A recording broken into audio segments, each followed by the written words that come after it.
I'm Jody, and welcome back to my channel. In today's video, I'll be talking all about my monthly favorites for the arts in the month of January. So yeah, that's what today's video is about. Before I get started, I thought it'd be funny for me to wear a t-shirt that said, let me see if I can get up a little bit, Little Miss Sunshine with a huge happy face on it, because I've been having what you call not a great day. So I thought it'd be funny for my t-shirt to be in a better mood than I. Yeah, so I'm hoping to do this monthly favorites thing as a series on my channel. Like every month talk about my favorites in the arts, you know, TV, theater, Broadway, books, maybe music, movies, you know, stuff like that. Because the arts, in all honesty, have gotten me through my life recently. I would say it really started senior year of high school until obviously now. But yeah, the aspect of the arts that has helped the most is theater, is Broadway. I basically saw a show every month for about 20 years before 2020 happened. So I haven't seen a show in over 3.5 years. So yeah, I feel a bit broken inside because of that, along with other things. But yeah, just my spirit is very diminished because of that. So I am relying more these days on TV, books, and occasionally movies, maybe music, you know, because I don't really have theater right now. And I'm sure but I'll definitely be talking about, you know, all the reasons for why I've been away from Broadway since it returned. And yeah, not today though. Today it's gonna be like a fun video. Sorry if I brought the mood down, but I'm gonna bring it back up by talking about all the things that I enjoyed for the arts in the month of January, because there was a lot of good stuff. And let's get started. So right here, even though I'm not good at, like, I obviously haven't edited any of my videos, and it's very clear to see that.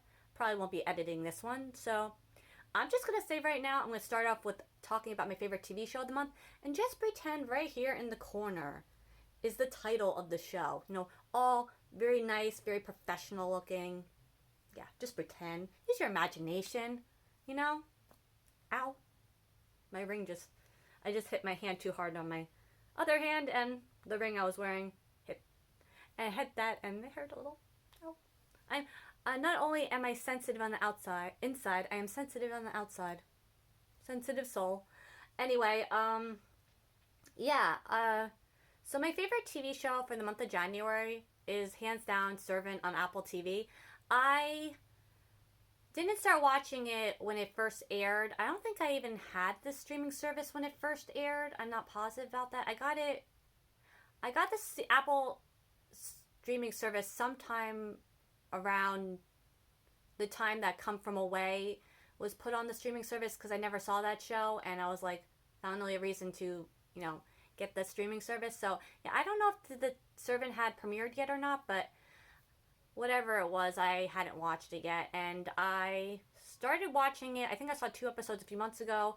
You know how people can be mood readers, or I'm kind of like a mood reader for books, but I'm also have become a bit of a mood watcher for television as well. So like, I'll start something, won't finish it.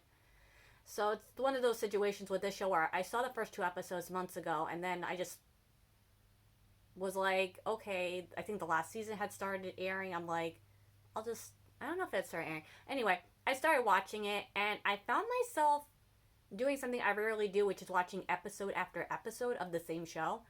I usually don't like doing that because I get bored or annoyed with the show after a certain period of time and like need something else. But I mean, obviously, I'll watch a few episodes of this show and then I'll like throw in a Bravo show or something, because Bravo, oh, best network ever. Anyway, yeah. So, this show is unlike, usually I get bored watching a few episodes in a row, but this show, I don't know, every episode's so different, and it's like you just want to know what's gonna happen.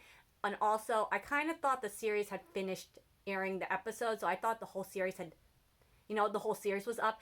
I unfortunately found out like a few days ago how I am caught up on the show, and there's still like I think they're on episode 4 of the last season, and I think there's probably gonna be 10 episodes, so there's still like maybe a month or two till the show is over, which I'll be sad about because I do like it, but I don't know, I probably wouldn't have watched so many episodes back to back if I had known the ending wasn't up yet, because I want to know what's going on. And I guess for those of you who have never heard the show, who maybe this interests you, Servant is on Apple TV. It's a very unique, mysterious show. I really haven't seen anything on TV like it before, and M. Night Shyamalan is involved in the show. And if you know his movies, and it's his stories, obviously are very like unique, and you have no idea what's going on, and then obviously everything gets explained in the end. Whether you like the explanation or not is usually up for debate, because usually they're either great or they're not. But yeah, I think he executive produces the show and has directed a few episodes, so that was something that really interests me, because I guess whether you like his movies or not, they are very unique and interesting, and they do keep your attention, and this show is no different. It's very good, and I like it, obviously. And I would, have I said what it's about? I don't think I've said what it's about. It's basically, I'm going to try to make this a basic overview, spoiler free, even though if you don't like overviews and having an idea of what the show is about, I would say just, I don't know, not listen to this part for maybe a minute or two. It's basically about a couple from Philadelphia who hire a nanny to look after their child, because the wife is a news anchor and the husband is a chef, and they're both really busy, so they need some extra help. So they hire a nanny. I think mostly the wife hires a nanny without the husband knowing about it. There's a reason for that, Anyway, so as the first episode, is airing, obviously, you see that the baby that the nanny would be looking after is not a real baby, but a doll. And no explanation, in the first episode. You later discover what happened to the baby, the real baby. So the question becomes why, in the first episode, the first season, like, why would somebody hire somebody to look after a doll? And all this gets explained, but when the nanny comes to the house, the doll's no longer there. There's a real baby there now. So I would say that the basic question of the whole show is, how did that happen? Season 4, and we still don't have a concrete, clear answer for how that happened. But as the show has gone on, like I said, I'm currently caught up. I wasn't sure at first if something supernatural is involved, or if it's one of those cases where a real life situation can be just as scary as something supernatural. And as the show has gone on, it's safe to say, I would think as a viewer, it's safe for me to say that the nanny Leanne, this might be spoilers. There's no spoilers. I think it's like a basic spoiler, if anything, because I'm not really saying details. But I definitely think something supernatural going on with the nanny Leanne. And I definitely think there's something supernatural going on in this show. But we don't actually know yet, because the show has not ended yet. So we'll find out in a month or two, a few weeks, however many episodes are left in the show. But it's such a good show. I highly recommend it if you like shows that keep you on the edge of your seat, keep you guessing. It's just different, unique. I really like it. Can't recommend it enough. Did I talk too much about that? Probably, because I don't know when to shut up sometimes. Anyway, my next favorite thing for the month of January in the arts is obviously books. Because, like I said, I think I said this earlier in the video. I don't even remember what I say half the time. But, yeah, huge theater fan, huge Broadway fan. Haven't seen a show in over 3.5 years. We'll eventually explain why. that very depressing. Not to see a show when you love theater so much. But as a coping mechanism last year, I started going to the bookstore and just picking up books that interest me. I had a lot of room on my shelves because I got rid of a lot of books, a few years ago that I knew I wasn't going to read or were part of a series that I just had like one book of, and I was like, whatever. So yeah, I've been going to the bookstore a lot this last year, still going, because I miss having like that Broadway place to go to seeing a show. It was like a thing for me. So this is like, the bookstore has become like Broadway for me, if you will. A place I can always count on, because I can't count on theater anymore. Maybe ever, who knows? To be not determined. I guess it's to be determined. I don't know. So much has gone on last year for me personally, so hopefully this year is better. Who knows? Anyway, many of you guys who shop at Barnes & Noble, I'm sure, are totally aware of the Barnes & Noble sale that they had after Christmas for the 2-day sale where there were 50% off all hardcovers in the store. I was aware of this sale after it happened last year. I didn't go to it. But this year I was like, I had a hope that they were going to do the sale, and I didn't realize it was going to be for the whole store. I just assumed it was going to be like a sale. They had a sale in the summer on select titles. But it was the whole store, and I was like, what? What? What?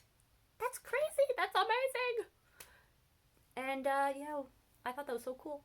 So I got a lot of the books that I was hoping to get in paperback, in the next few months. I was able to get now. I thought that was like super cool, and yeah. So I just thought, oh, also, I think I'm gonna probably post this before February, but maybe not. But yeah, I discovered after that initial sale, the 2-day sale after Christmas at Barnes & Noble, 50% off hardcovers, the whole store. I looked up a book I was interested in, and it still said 50% off, and this was like 2 days after the sale. This was days after that sale, and I was like, that's weird. It's like their mistake. So I called the store, and yeah, there was still a sale. There's the sale, I guess the 50% off sale is till the end of January, but it was only on select titles now, not the whole store, which is like, if you went on the website, there's still a bunch of great titles that I was interested in. So yeah, I really took full advantage of this sale. I thought it was the coolest thing ever, and it's the closest thing I can get to happiness these days is going to the bookstore, because that I used to get that from Broadway and theater, but like I said, I haven't done that in quite a while. So gotta find a replacement while you wait for the thing that you truly enjoy. So yeah, I'll just I mentioned a few of the books that, I didn't mention the sale, but I got We Spread by Ian Reid, The Do-Over. Those are 2 books I mentioned in my last video, and I got those in the sale. I got The Final Gambit, the last book in the series for that. I got a really great selection of books, half off. And I just thought I got, this is another one. I got Kristen Hanna's The Four Winds. I believe this is actually in Read with Jenna for Jenna Bush's book club on the Today Show. I'm not sure. My cover doesn't have that, but I thought I saw other copies like that, but I don't know. So what I was trying to get at is, usually the stickers for Barnes & Noble are really easy to get off, but this book right here initially had a different 50%. I got a few books, so I had a few stickers on a few books, but they're usually very easy to take off, and nobody really likes a sticker on their book, especially if they can take it off. But I took my sticker off for this copy, and this is not the same one. Like, I have another book that does have one. See how this sticker on this one, the circle, like there's a circle around 50%. It has a bit of a design, and this one doesn't. I just thought for those of you who've also bought a few books on, if you see the ones with the design, they're a little harder to take off, I noticed, and they leave like a tiny bit of a sticky residue. At least it did on this book. It could be because the cover's matte, but I just thought, if you don't like a sticky residue on, the book covers, these ones with the clear line are very easy to take off, but these ones are a little bit tougher. and they leave like maybe a little bit of stickiness. So I just thought I'd let you guys know. These were 2 books I also got in the sale. I never actually heard of this book before or this author, but it's a really cute cover. You know, it's one of those situations where it's like, and it sounded interesting enough. This one I've heard everyone talk about. It's not a book I normally would have picked up, honestly, but everybody speaks so highly of it, and for 50% off, you know, why not? So moving on, I guess I'll talk a little bit more about books. I said I was going to talk about other. Oh, I am talking about stuff other than books in my video today. But yeah, I guess I'll just talk about what I read in January or reading still. I read Something in the Water. I actually started this way before January, but I finished it in January, so that's why I'm talking about it today. It's part of the Reese Witherspoon Book Club, and I actually liked, and this book, I would say it's probably a 3-star book for me. I definitely plan on writing a review on my blog on it at some point, but I'm probably talking a little more in depth also on a future video about maybe in a few months, because I don't read like as fast as some of you guys on BookTube read, so I'm gonna have to like put a few books together before I just have a video just on books again. But yeah, I got this in the mystery thriller section. It's by Catherine Steadman. Don't know if I said that. She recently had a new release called The Family Game, I believe, and that book is, a lot of people like that book, but I haven't read it yet. Yeah, I got this in the mystery thriller section, and I just assumed it was like, you know, mystery thriller. This is definitely what I would categorize as a psychological thriller. There is a reveal that happens, but for me, it like just fell flat, and I thought there would be something after it. Like I was thinking, oh, they're just gonna do that and then do more, and it wasn't like that. So for that, I would say I liked it. For me, I'm not super critical when I don't like books. You know, I did find myself in the first few chapters getting frustrated because it took a while for them to say what was in the water, which is like the whole point of the book. But it took a while for that to happen, so I have to say that was kind of annoying. But once they got to what was in the water, that it was a page turner once you got there. But the ending fell a little flat because the reveal was kind of like, meh. You know, whatever. Wasn't that great, honestly. But this has been optioned, I think, by Reese Witherspoon's production company to become a movie, because a lot of her books do get adapted. And honestly, I think it would work much better as a movie because it does have the author is really great at writing a psychological thriller, and it was a page turner at some point. And I think that intensity would work really great as a movie. And I think even like the reveal that fell flat in the book would probably be better on film than on page. I don't know. That's my thoughts. And maybe I'll talk about this a little further. I'm definitely planning on writing a review on my blog about it, but because I write more eloquently than I talk sometimes. So, like, the review will probably come out better than what I'm saying about it now. But yeah, Something in the Water by Catherine Steadman. First book I finished in the month of January.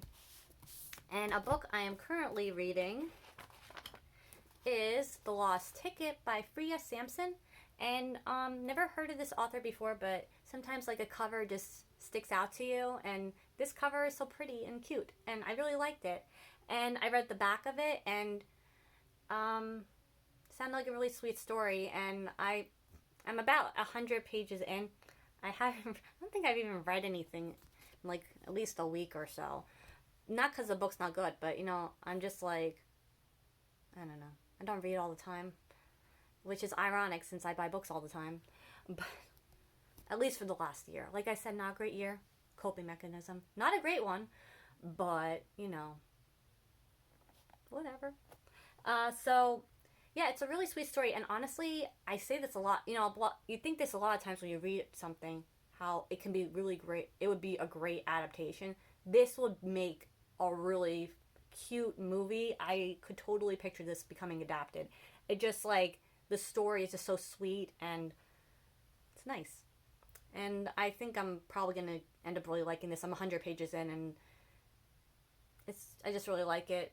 There was a bit of a shock that became revealed in this that I just didn't see coming. So I think it was around page, maybe a little bit before page 100. It's like kind of like a sad thing. But, yeah, really like this so far, The Lost Ticket.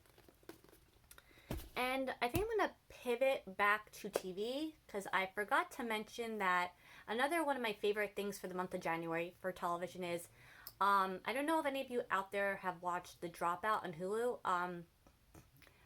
That was my 5th favorite show of last year. I, was familiar with the story. It wasn't a show I was like, I have to watch this right now.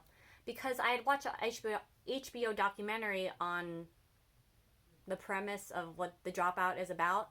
And I was like, I kind of know the story. Like, what's the point? It's just going to be like a carbon copy of what I already know. But I'll tell you this. Amanda Seyfried gave literally, in my opinion, the performance on television in 2022. Her performance will always stand out to me as being the best of the whole entire year of any show. That is the performance of the year, and my favorite thing is seeing her get recognized and like win awards, because if like her performance is literally like, that saying of this is why something was invented. Her performance is like the reason why award shows were invented. It's just like the performance is just, it's so captivating, and like she really immersed herself in that character, and it's just so good. Like, I can't recommend that show enough simply for her performance. The show itself is very good, but her performance is like so good. So yeah, performance of TV, my 5th favorite show of the year. I think maybe I wasn't initially going to talk about my favorite shows of the year. I'm definitely not in this video because it's going to be longer than it already is, but like I'm not like an editing whiz, so like I guess like you could pretend like I'm talking. I don't know like how I'll set it up, because it would just be me talking without like a visual aid, if you will. So I don't know, maybe I'll do it still. But yeah, The Dropout, her winning, I think she won a Critics' Choice Award, she won a Golden Globe, she won the Emmy in 2022, because her performance, like, I think I don't know if the Screen Actors Guild Awards, I don't think they happen yet, but I wouldn't be surprised. It's just, there's a reason why she keeps winning awards for that performance. It's just chef's kiss, as you say. It's perfection.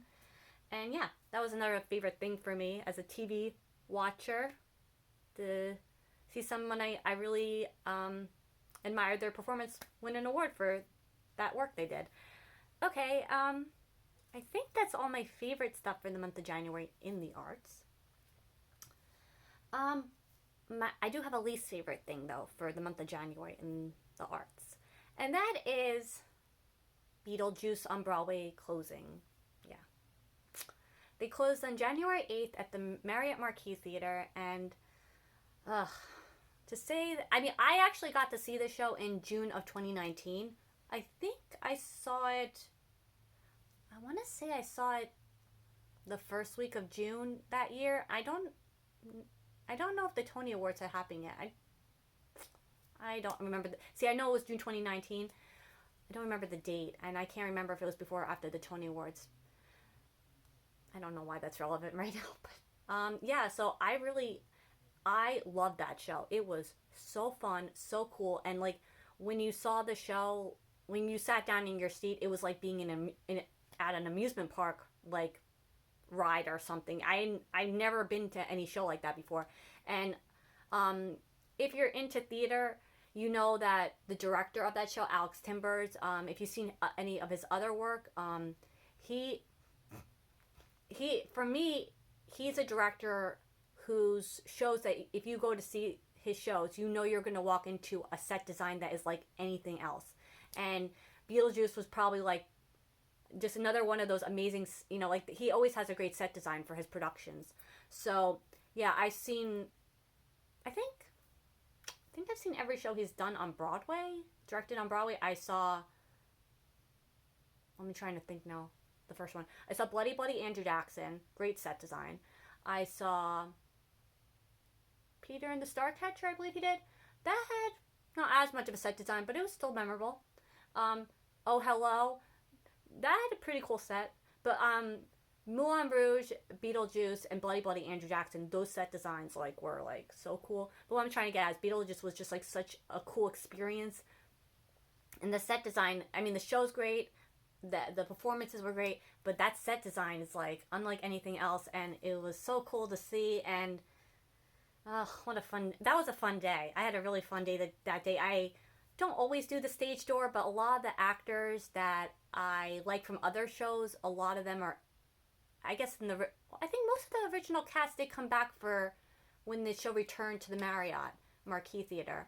And a lot of my favorite actors from other shows are in Beetlejuice, so I was like so excited to like kind of meet them. I sometimes I feel weird at the stage door, but you know, that was a fun stage door experience. I like so many great actors are in that show, and yeah, it was a fun day.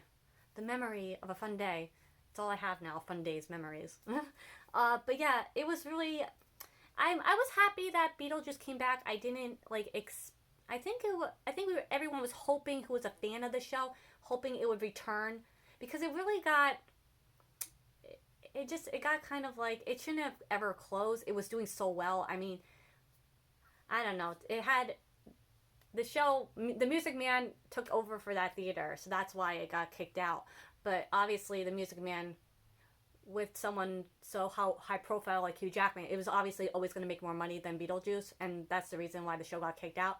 But it was like, it felt like an unfair closing, because the show had an audience at that time and was doing well. So it was really happy. I was really happy to see that they got to return to, you know, the stage again and have a little bit longer of a run.